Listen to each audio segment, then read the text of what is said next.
Following the journey which takes the ham from the cellar to the table, let us now see the ritual of slicing the leg and its preparation for consumption.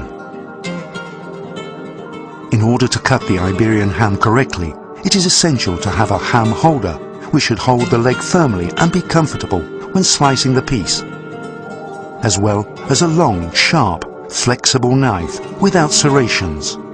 Additionally, it is necessary to have a broad-bladed knife and another shorter, rigid knife. We should begin slicing, if the product is going to be eaten during the following week, at the main thick part of the leg or matha. The leg should be situated, therefore, with the hoof pointing upwards. If the ham is to be consumed over a longer period of time, we should begin slicing on the opposite side and therefore with the hoof pointing downwards. We should begin by cutting perpendicular to the leg and circular in the shin bone, performed with the broad knife, and then cut tangentially on both sides of the skin. Removing the driest external layer, the skin and the fat as we slice the ham, we will first find the thick part or matha, which is brightest in color and is the most succulent and infiltrated. Here, we should execute longitudinal parallel cuts.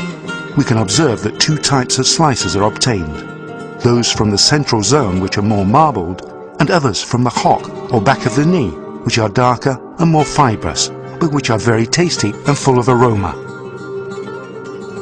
It is also recommended to alternate with these types of slices others from the end or shoulder of the ham, which provide marbled slices with an excellent flavor. When the hip or coxal bone appears, we can opt to detach it or go around it with a deep cut.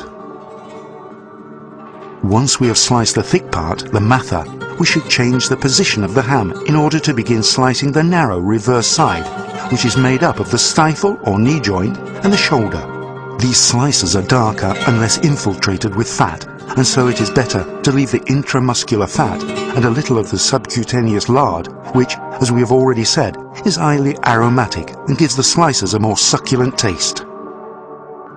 Finally, to cut the area of the hock or back of the knee, the fibular bone is usually extracted first, and the cut can be made in irregular strips or pieces, the so-called shavings or chunks, which are an excellent complement in numerous dishes and stews.